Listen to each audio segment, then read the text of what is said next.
All right, welcome back to the Colecast, guys. As you might know, I am. My name is Francis. I am the general manager here at Cole Ironworks, and we are relaunching this series that was originally done in the back of a very dangerous vehicle, or not in the back, in the driver's seat of a very dangerous vehicle, and we've moved up a little bit. We've got a couple microphones, and we're able to bring some new guests in instead just. One person talking about topics as they've correlated through the past week or so of their life, where we're able to kind of dig into detail about some things. And today's episode, I think we're going to be able to interview Chris, who has worked for us for about a year and a half. A little over a year. Yep. A little over a year. So first thing, Chris, who are you and what do you do here?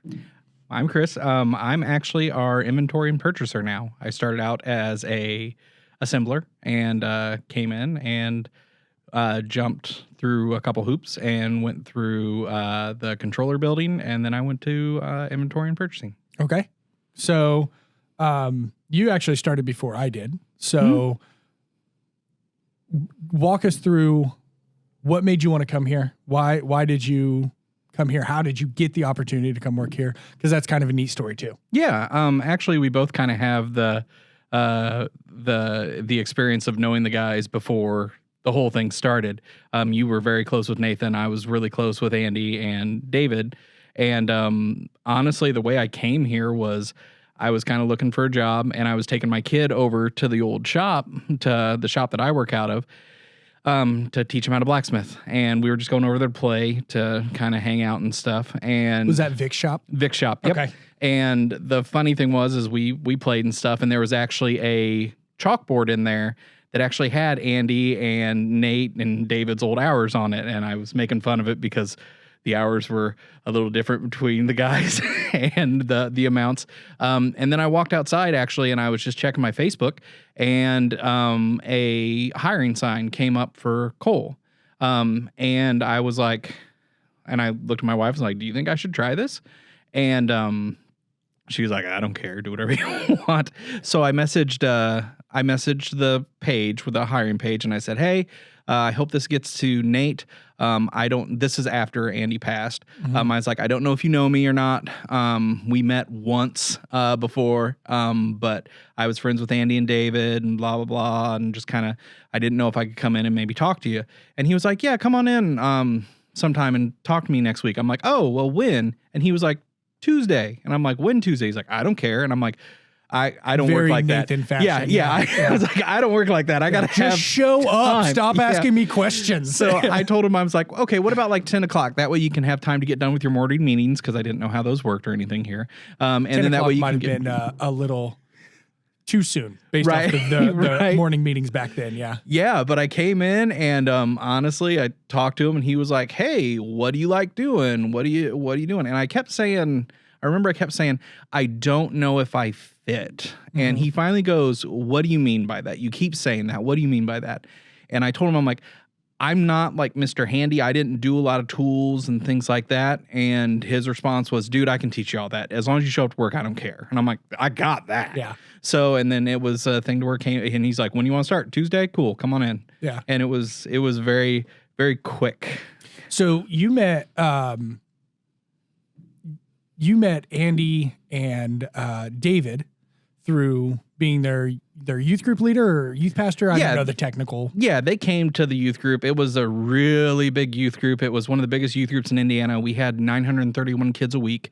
And I had kind of my core group that would we would do set up and tear down and things like that. And I had a core group of kids that we hung out with and just we were just kind of like, okay, cool. We're going to go bowling this week. We're going to do this, just extra stuff on the side. And it made this little core group of kids, and their friend Shad was actually one of them. Yeah. And I was really close with Shad and his sister, and they kind of brought Andy and David in. I didn't know who they were. I didn't know anything about them really. And it was just kind of oh, okay, cool. It's another youth group kid. Neat. Yeah. And then after I got into, I think it was a college class, I saw David, and we were in some class together or something like that. And it was like, hey, do you want to come out and shop and do some stuff? And I was like, yeah, sure. And that's when we started kind of hanging out more. Okay, so after they had kind of gone on from the youth group. I knew them, but it wasn't like I didn't know they were doing blacksmithing. Okay. I didn't know that the Mad Dwarf thing until much later.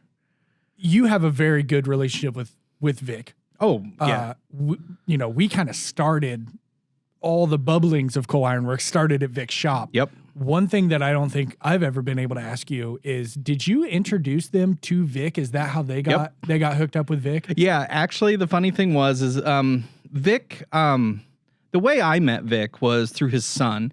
I'm a nerd. We were playing D&D with a group of guys, and his son was actually in that group.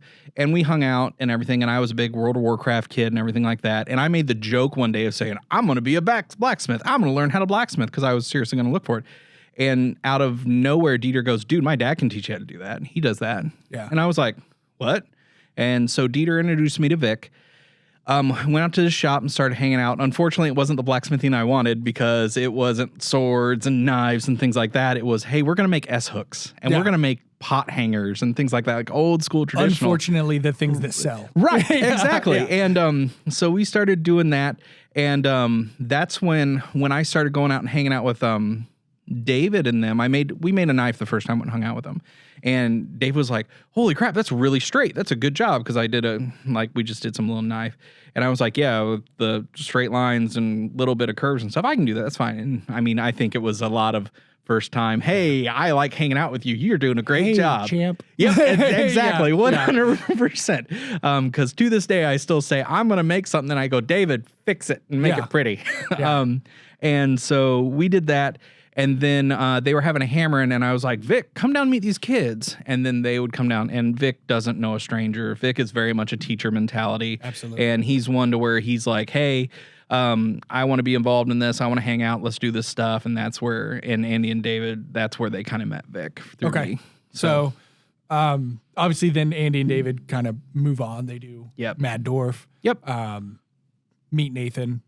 Cole Ironworks starts and all that fun stuff.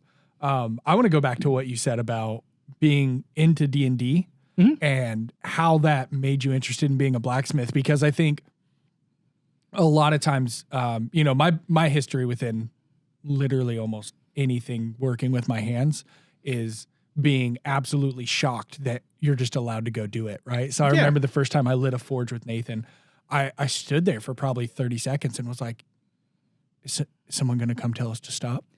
Are we allowed to do this? And so it was, I found my inspiration through freedom, right? Mm-hmm. And I think it's kind of cool that we all have these different backgrounds, but I've genuinely never talked to somebody who got into a creative space because of D&D. Oh, so walk me through kind of, I guess go from as far back as you want to as recent as you want or whatever, but how did getting into the D&D and kind of the alt nerd world, how did that make its way into you being a maker and into a creative space? I definitely think that it went back, it went back, of course, farther. I was very big into like the Highlander series, and like my dad was big into Conan. He showed me Conan and things like that, and all those old school like sword and knight, things like that. But D&D kind of made it to where it's like, instead of just saying, I found this sword, you can actually go and go, okay, I made this sword. Right. And it was the prospects of, okay, I have to get this ore and this and put it together. And then, granted, on the game, you just click a button, but it was the fact of knowing that these certain things go into it. And there were other games to where, you have to, okay, cool, you have to find this wood for the hilt instead of just being like, oh, 1 + 1 + 1 = 2. You have to like, okay, no, this is metal. Yeah. Then you have to actually get some wood and things. So it was neat. But yeah, like with that, it was very much just I think a lot of it, because that's one of the things that I'm pushing is the whole Gen Con thing, how it's like the gamers. It's like that can be some people's bread and butter, because you have these guys who are sitting there going like, I want to do something special. I want to come out of that. It's kind of a little bit of making that world that you escape to a reality. So it's kind of like, okay, instead of just being like, I'm living this fantasy world and I can only be in this fantasy world when I play this game, it's kind of a thing of pulling it out into the reality of that and really kind of you feel awesome in this game, and you can kind of make a little bit of it come true in your real life. So I think that's a big thing with a lot of people doing, maybe an escapism kind of thing, but they're bringing it out into something real. It might be overlooking a little too deep for some people, but that was me kind of thing. The only thing that I will say that after being with, like, working with David and Andy and just learning how things go about, with the video game stuff, some of the stuff, it's like, because I'm like, oh man, I want to make this sword, and they're like, no, dude, that's like physically impossible. That cannot be that way. So I think that's the only bad part with it. But you have David, who's very much into the historical points and looking into it, and just the Lord of the Rings aspect of it. So yeah, very much so. He was saying how it's like, yeah, look at these historical pieces and what they look like, and I'm like, dude, I want to look at something that looks crazy, and just so it's just different. Yeah. So working with Andy was anything that he made was you're into absurdity, and David is into mythological, but also somewhere fits into some historical value. Andy was like, this is a sword. It has a hilt, and it was beautiful and it was well made. And I'm not taking away from his craftsmanship, but it was very streamlined is the way that I would explain anything that Andy made. And it was awesome in its simplicity. And did you ever find a struggle of saying, Andy, please, it can fail.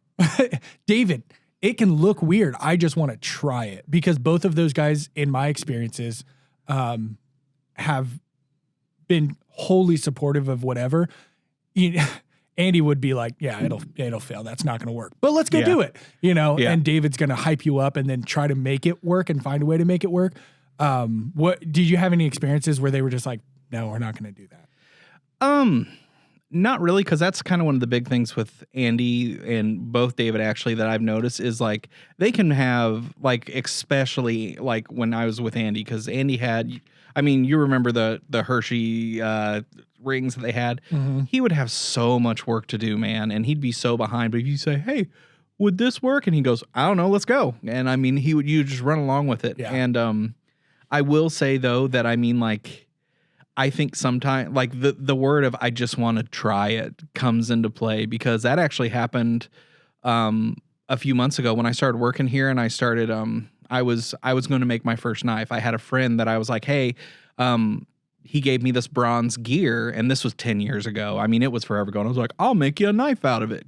And it never happened. So it was one of those things how I was like, okay, cool. I'd been working here for probably 6 months, 7 months, and I was bringing a piece of bronze, and I was going to make a knife out of it. And the reason why is because I'd never used one of our presses. I had tested them, but I've never used one of our presses. And everybody was like, you've used the press before? And I was like, nah, man. The last press I used was this wood splitter that Andy made into a press. It was literally a wood splitter on side with 2 dies welded to it that he was using as a press. Which turned into Coal Ironworks Press number 1. Right. Yeah. So we just talked about that on, yesterday with that press became 4 different iterations of different presses, and then finally Coal Ironworks, that was number 1. Yeah. And I mean, and that's kind of the thing, is like, it was just very much go. But David was like, well, we could do this. And I told him, I'm like, dude, I just want to squish some metal. I don't care. I just want to try it. And he was like, oh, okay, cool. And so he just kind of left me alone to my own devices for a little bit. And I just kind of smushed it. And I was like, after I was smushing it, it was kind of a, hey, this looks kind of like a knife, and just kind of made the profile of it. And then that's when David saw it, and I was like, I think I might make this a knife. And then you see David do his thing where it goes up to 11, and then he's like, let's do this. Yeah. And it's just funny working with these really good bladesmiths. Like, I mean, him and Logan especially, to where it's like, they're both like, well, you can do this and make this perfect and blah, blah, blah. And I'm like, that would be really cool, but if you want to decrease from an 11-degree angle to a 1.7, that'll give you a Enquante bevel, and it's like I don't like that. Yeah, and it's very well. It's not really like it's like I don't understand it, because it's like he's like, oh well, you can do this on a lathe or a spinning chuck for the for one of the machines, and I'm just like, I don't know. Oh, the Bridgeport? Yeah, the Bridgeport. Yeah, and I was like, I don't know. And then what happened was I go, hey, CNC guys, look at this. Can we do something like this? And again, with Shiloh being how he is, he turned it up to freaking 10, 11 as well, to where it's like this crazy like W and I mean, and it took him 5 minutes, and I'm just like, it's so impressive to me. Like, I actually was telling Logan about that yesterday. How I'm like, he impresses me in the fact of he can go out to like with a hunk of metal and make this valve that makes this machine work, and I'm just like, that's so crazy to me, and it's just so nuts to watch it, and it's impressive. It's cool. So, what kind of things do you find yourself wanting to work on? So I'm kind of in the same boat, right? Where I have some experience in tool making. I will go on record as saying I despise making anything with a blade because I'm stupid. And you can make a knife, but when you're surrounded by David and Logan and you know Andy previously, and you can't just make a knife. You have to make a knife at their level, and it's not because they have this big head about them. It's because they're like, we can do this. You can do it, and it's like, man, I don't think you understand. So, working here, I came up kind of with Nathan, and I was his striker for a while. So for me, it's a lot like you, where it's like, I just want to make stuff move. You hold the stuff that tells it where to move. I'm going to swing. And I've gotten kind of into tool making and stuff like that. What kind of things do you find yourself thinking about making now that you're surrounded with, I mean, in this building, if you think about it, there's somebody that does it. Right. That's kind of my thing is I guess my biggest problem is my self-confidence with it. And then just, I shotgun shell everything. 10 minutes ago, I was talking to Evan actually about being like, hey, I want to make these mugs. And I showed him a picture of it, and I was like, how would I go about doing this? And I mean, and then he starts giving that knowledge, but then it's that self-confidence of going like, it's hard to start. And that's kind of always been my thing, to where it's really like that perfectionism, to where it's like, oh, but what if this happens? But what if this happens? But what if this? And it's really hard for me to get started because I'm so worried that it's going to fail right away. Right. But like with that stuff, it's also that shotgun shell. It's a very calming thing here, to where it's like, I know, like, yeah, I'm going to screw this up, but I can go to him for advice. Or like, I mean, with David, like, it's the same thing. I made an axe head, and Evan helped me through that. And then David did his thing where he's like, what are we doing? What? I want to be involved. And he comes in and he helps, and it makes this thing to where it's like, dude, I screwed this up. He's like, nah, man, I got it. Check that. And he fixes it like in 2 seconds. So it's that safety blanket that's really nice. To where it's like, it's like I can start stuff. If I screw stuff up, I have someone who can help me fix it. That's one of the things why I always liked metal more, because with wood, it seems like if you screw up, you're done. You got to throw it away. Yeah, you got to restart. Yeah. Metal, it's like, all right, cool. I'll just move this over here, heat this up, and smush it back together. I mean, it's a lot more forgiving, maybe, I guess. But I always like that. But yeah, I have trouble trying to figure out what I'm going to do next, because it's just such a shotgun shell to where it's just kind of the feeling of the day, and if I have time to go with it. So, what kind of things you're from what I gather, and you can correct me if I'm wrong, we work with a ton of specialists. We work with people who want to be the very, very best at everything, or at everything they do, but they only want to do one or two things, right? So you have David wants to be the absolute best mythical lore-based blade maker on the face of the earth. Logan is an amazing tactical knife. You know, he wants to be the absolute best at that, and he soaks it all in. Nathan is a tool maker. He makes amazing tools. I feel like you're almost at the point where you're like, I kind of want to do a little bit of everything and have fun, right? It's not necessarily the thing that wakes you up in the morning, but it might be the thing that gets you through lunch. Absolutely. How do you kind of face that? Where do you have a boundary where you're like, hey, David, it doesn't have to be perfect. Hey, this doesn't have to be perfect. Yeah. We did that a lot with this bronze dagger that we were doing, to where it's like, I believe someone said it to where it's better done than perfect. Yeah. Someone was saying that, and it's like, okay, that makes sense, to where, because it is very much like I mean, with me, like, because David, like, again, like, hey, we can make this mythical, we can make this perfect, we can make this however we want it.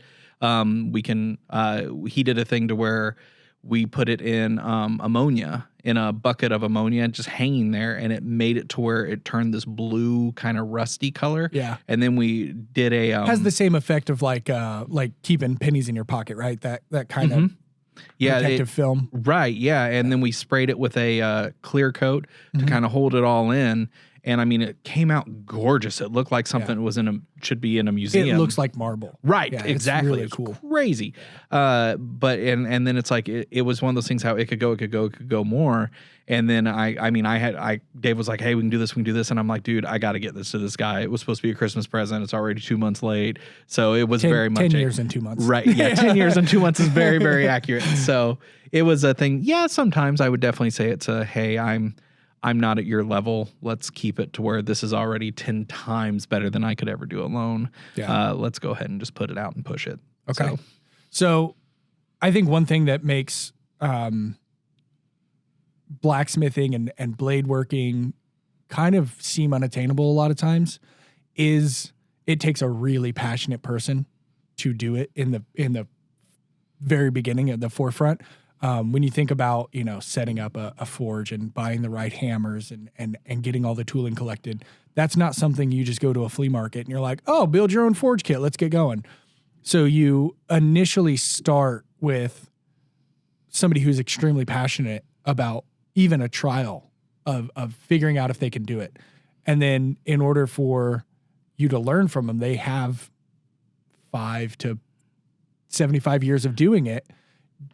Do you feel like kind of one of the things, I'm not going to say gatekeeping. I don't think there's anybody intentionally gatekeeping the metalworking community or anything like that. But do you think there's something that is a little bit imposing about looking at, you've got a friend like David who makes these amazing, beautiful swords, and you're like, I want to do that. I can never do what he does. And so it's hard to start in the beginning. Oh, to getting to their level, absolutely. I will say I don't agree with the fact of you have to have all this special equipment and things like that to start out with.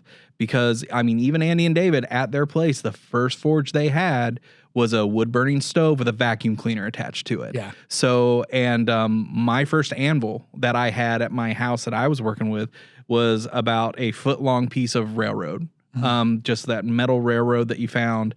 And I mean, even just starting out like something like that to where, I mean, you just need a hard surface to hit it on.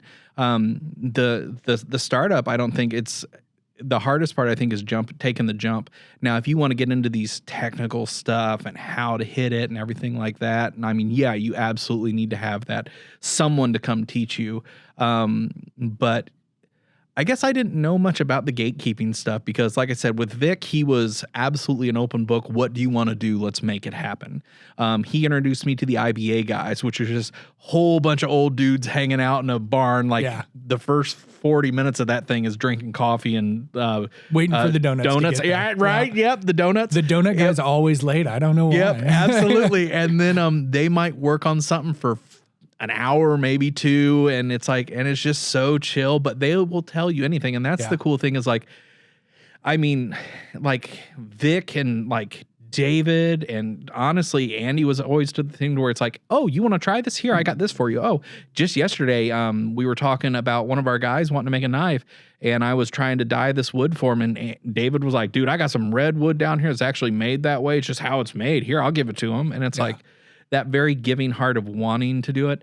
Yeah. I can see where some secret, I haven't really seen any secrets that people are keeping. Yeah. Man. So that's what I'm saying is I don't think there's gatekeeping in the community at all. I think everybody, especially they're passionate about something that seemingly looks like it could go die away.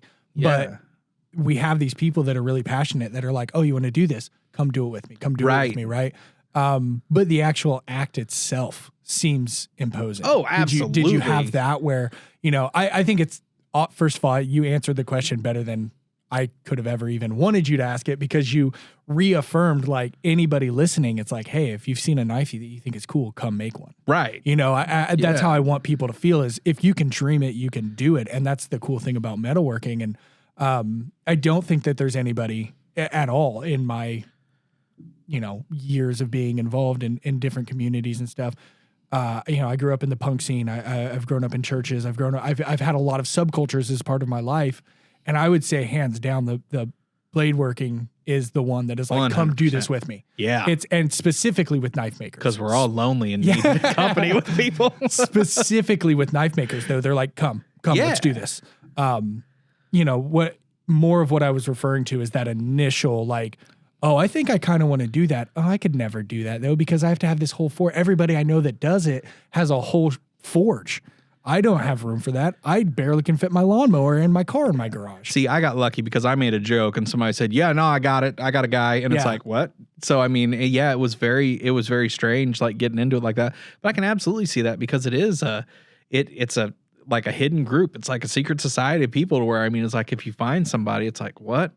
And I always think it's funny how like when you have like IBA, for example, IBA has sales all over the place. You can go, but it's like you're going to be that guy. And honestly, the younger you are, the more just like those old guys are like, hey, man, come here. I want to show you how to do something. Because they yearn to share that knowledge. Yeah. Like that's Vic's thing is he just wants to share. He wants to let everybody feel included. And because, I mean, he has a group of probably 8 to 10 of us to where he calls us his kids. Yeah. His son doesn't like when. Well, I love when you refer to his son and you say the kid. Yeah. He's the kid. The rest of you are kids. Yeah, absolutely. Right. Yeah. And it's like, it's very much like, I mean, he will give us literally the shirt. And I mean, not us. He'll give anybody the shirt off his back. Yeah. But it's one of those things how it's just so cool to see like when he gets in his element because he'll start talking, man, and you'll think he knows everything. And then like you'll have somebody else come in and go like, man, no, that's not how you do it. I was like, but it gets it done. So he knows the stuff, man. Yeah. And he actually was showing me how to make copper roses. Like that was his wife's thing. She made copper roses. Like they actually called her the copper rose, I guess is what I've never met his wife, but from stories and stuff. But you make these copper roses out of these like copper, and it's like it's weird because you can't heat it up as hot. You don't put it in the forge. It's crazy, but. Yeah, I these old guys are wanting to share this knowledge. And I mean, it's not just the old guys, it's everybody. Yeah. But it's really cool. Maybe it's because I'm just getting older. Like seeing the group that hangs around with like David and Logan and Will and everybody, these young guys who are coming in and just like going off on some of this stuff. Like when we did the hammer in here, like, I mean, I saw Will and I thought he was just like some teenager kid, but then he goes nuts. And then Kyle, our safety guy, his kid's what, like 13, 14? 12 or 13. 12 or 13. He's got a forge now. He's got a press. He's making these, he's got lathe. He's making these crazy crosses. I mean, that's fantastic. When you have kids that, I mean, it's like, that's one of the things that breaks my heart with my kid, how it's like, he's like, I just want to hang out and play video games. Cause I mean, like, I will tell you, like, from the time he was born, I was waiting for that, like, 9-10-year-old age. I'm like, all right, cool. Then we're gonna go to the shop. Yeah, that's when we're gonna go to the shop. Yeah, and then he's just like, I don't know. Yeah, and it's like, no, we have so much stuff we can do.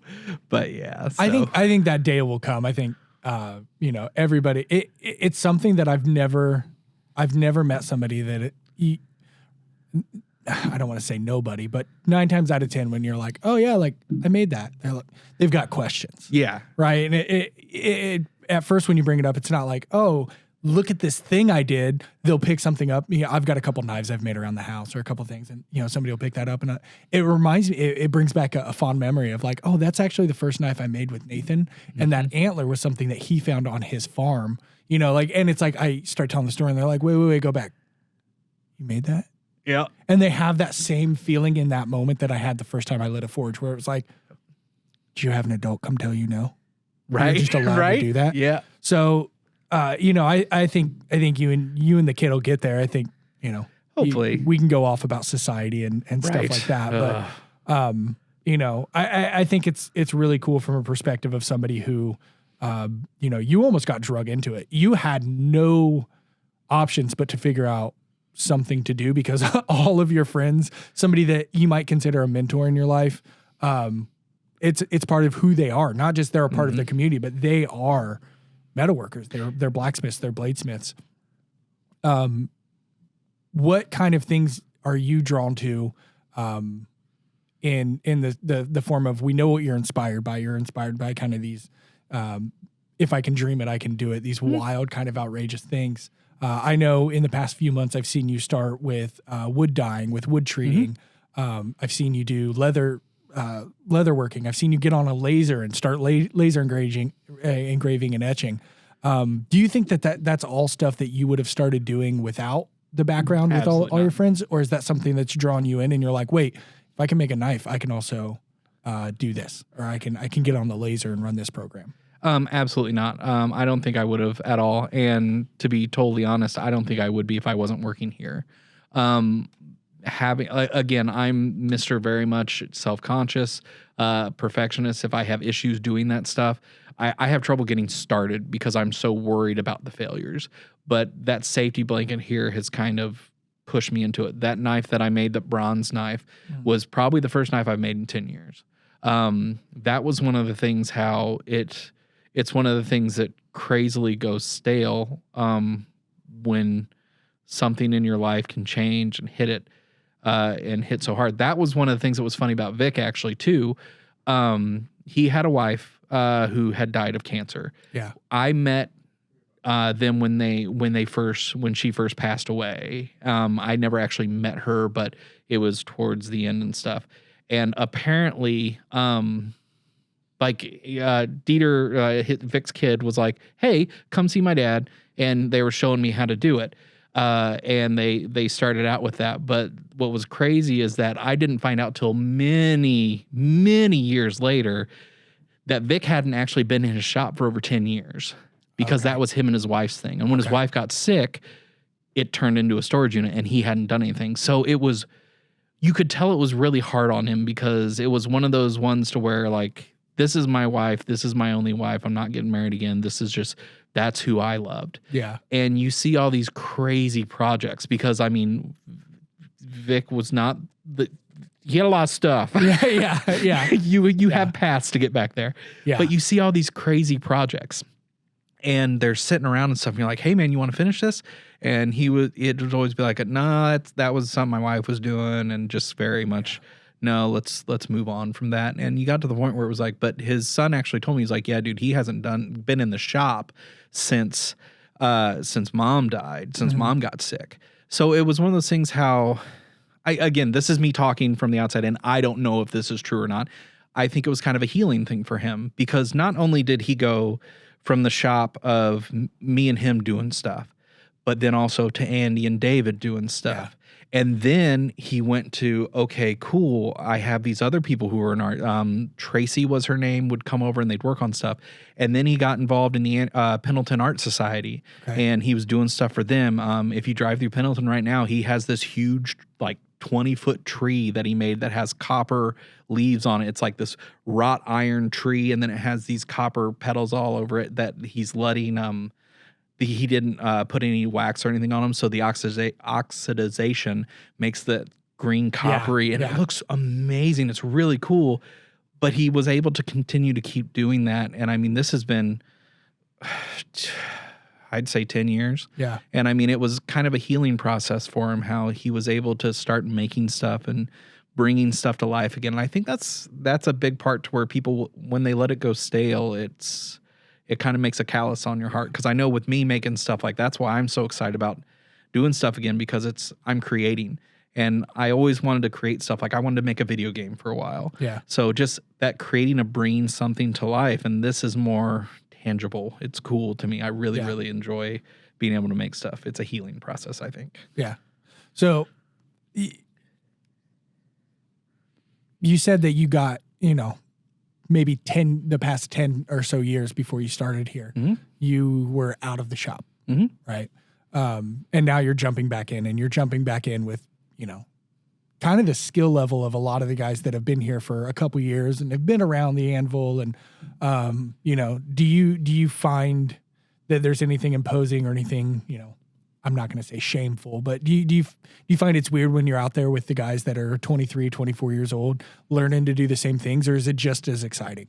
Oh no, 100% just as exciting. I don't think of myself as, again, confidence thing to where I'm like, I'm not better than anybody else, blah, blah. I'm just here hanging out, kind of trying my best. But I've always been one to where very, very much I can learn from anyone. David and Andy, they're a lot younger than me, but again, it was just me trying to grasp onto them and ride on their coattails of being like, what can I do? I just remember like when we were doing some of the Thor swords and stuff like that, how you said you were Nathan Stryker. Yeah. I was their grinder, to where they would literally give me a piece of metal and they would draw with a Sharpie on it and be like, all right, cool, grind it down to there. And it's like, okay. Do you ever feel like they gave you stuff and as you're working on it, you're like, they're not even going to use this. They want me to be pumped to be here. Probably. Yeah. I mean, I wouldn't be surprised at all. I mean, I was very conscious of the fact that I'm here. I'm eye candy here. Yeah. I'm just here to yeah. They both specifically David and Andy were so good. Nathan does it to a point, and those are kind of the guys I came up with in blacksmithing and stuff. But specifically David and Andy were so good about like so much of what they do is like they have to be the one to do it. They have the expertise. It's a knife this big, 2 people can't work on it, but they would do something to make you feel involved. I remember we went over one time, me and Nathan, when he was doing just custom fabrication stuff. We had a woman that bought just a stock table from, Value City or whatever. Yeah. And it was so tall. I'm 6'4", and when I sat at the table, I felt like a toddler. It was so tall. Yeah. So, and it was probably, made for taller chairs that she didn't buy the right chairs. And I, whatever. But she was like, I want it dropped about 4 inches. We were like, okay. Looking back, we should have just made a jig, right? We should have just made a jig, dropped it, maybe use, there's so many better ways we could do it. What we ended up doing was we ended up making an outside forge in a fire pit. Nice. Connected to a little blower motor and almost set the shop on fire because of the embers floating. Fantastic. And we could not get the legs level, and we also made it way too short. So we took the table to Vic's house. Yep. And we were working on the shop. And there's 4 little feet that we welded onto the legs to bring it up a little bit. I probably ground 16 of them because Andy was just like, yeah, that one, if we don't use it, we'll need a backup. Oh, that one's maybe we're going to use a different size. So do this one too. And it was just like, there was nothing I could do at that point to help with the table. Yep. But he would just put me on little projects. It's hey, you need to make this foot. I need boil water and hot towels, please. Go get boil water and get hot towels. Yep. Yeah, they were always so good at that and about making you feel invited. And there's stuff that I've worked on with them. And David has a few in his little office there. And during the hammer in, people would be looking at a sword or a knife or something. And he'd be like, yeah, Francis, help make that. And I'm like, no, I didn't. He'd be like, yeah, I remember you went and bought the glue that I used. Just like little stuff like that. He's got a project that he's getting ready to release, and every time he films footage of it, he calls it our sword. Yep. I helped him flatten some wrought iron. Yep. That's all I did. But that's their heart, though, is they want people to feel so happy. I know I've told the story a million times, but it's literally one of the biggest ones in my heart that, like, I made this little knife. Like, me and Andy, we made a little bushcraft knife. It was a little dagger and everything like that. And I mean, I did some wood burning in it and everything. And he said, hey, I got some guy that wants to buy it. And I'm like, really? How much? And he was like $75. And I'm like, what? And I was like, this guy's an idiot. Yeah. And so as I was Tell like, him I can make more. Right? Exactly. And so he bought it, and like he's like, I'll send it out to him here to give to me. And he like waited a week or something. He gave me like $75 and he sent it out and whatever. And so like years go by and we're moving Andy because he's moving out of the house, and I'm grabbing a box and the knife falls out of the box. And I was like, you jerk. And I look at him and he just goes, I like the knife, and just walked off. And I'm just like, dude, what? Yeah. But it's that heart of being like, they're trying real hard. I want to make sure to like stoke that fire a little bit. And I mean, they're so good at it. Yeah. And I mean, like, I love that because to this day, you can walk around the shop, find a random knife, and you're like, what is this? Did somebody leave this? Is this a work in progress? Whatever. And I mean, not to throw anybody under the bus, and not to make it sound like, anybody here is a perfectionist, but these are some bad knives.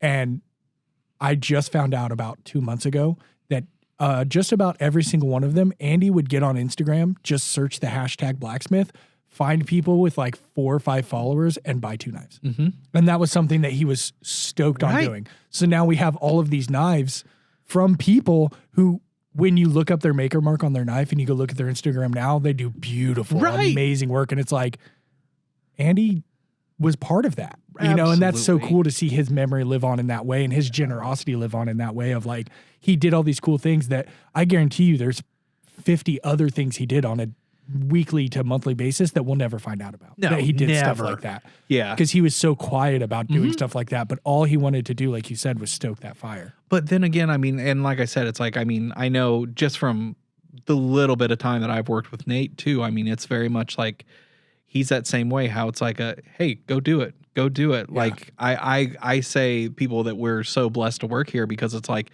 no company will say, hey, do you want to do something? Use this. Yeah. You don't have that. And it's such a blessing and huge. And I mean, like with David, how you said, how it's like, I brought glue. He's like, no, that's our sword, man. Yeah. We did that. It's just like, dude, what? Yeah. But he wants, like, it's that joy and love of sharing that and seeing that joy on people's faces, man. And it's just so cool. And it's hard to find. And it's really neat to find it in such a concentrated place. Yeah. I think, you know, I think that's one way to look at it, right? Is it's hard to find it in a concentrated place. But I would also go to say that I've met quite a few people over the past couple of years through the community that Cole has built. And I think it's just the community, you know. I've experienced the same thing with, you know, I don't want to, you know, name drop or bring anybody into it that doesn't want their things shared, but I've had conversations with people that have, you know, hundreds of thousands of followers, and we'll be having a conversation about the way they, you know, they draw their tang out or whatever, just, you know, little stuff. And, oh, I've never thought of that. And it's like, dude, you know, don't tell me that. Don't tell me you never thought about that. Yep. And it's like the entire community is so supportive of each other. And when we have, you know, people come out that are furniture makers, people that come out that are hammer makers, knife makers, and they all just hang out. And they all end up forging one thing together. Yeah. And they all, you know, it's all so supportive. And you're bringing a little bit of, you know, so-and-so's knowledge from the cabinet he made last week, so-and-so's knowledge from this integral that he made, you know, 5 years ago and he's been perfecting on. Yeah. And then not to mention that all of these guys also usually make all of their own tooling. Nothing is impossible. Oh, we can't do that by hand. Cool. I've got 7 dudes here who literally make jigs on a single CNC for a living, or even a Bridgeport, or, you know. So, yeah, I think that's just the community, man. I in my experience, the Nathans and the Andys and all of those are they're way easier to access than the curmudgeons. We, you know, there's the joke that bladesmiths are really proud of themselves and they're, you know, kind of chads of the metalworking community, and that blacksmiths are curmudgeons and this is my shop. You'll never see it again. Don't talk to me. Lose my number. Thank you for buying this hammer. Yep. And personality-wise, that's kind of true. Yeah, but sometimes. At the same point, I've had great interactions with the dudes who are like, hey, man, you'll never see me again, but I really enjoyed this conversation. You know, and I've had great interactions with dudes that I'm like, you're not full of yourself. You're just really stoked on what you got accomplished. And I guess, like, with, I mean, in mine, it's like I haven't been in the community for a long time. Yeah. So this is kind of my place where I haven't gone out to any shows or talked to anybody. But your case study, you're batting 1,000. No, absolutely, you know? Dude. Yeah, no, I'm doing real good. But yeah, no, it's like I say, it's a cool environment, man. I really enjoy it. Well, you know, we've got a little bit of time left, so we've talked about kind of your history of how you got to know the guys. We've talked about what got you into creating and what what got you into creating and the kind of things that you've been able to pick up on.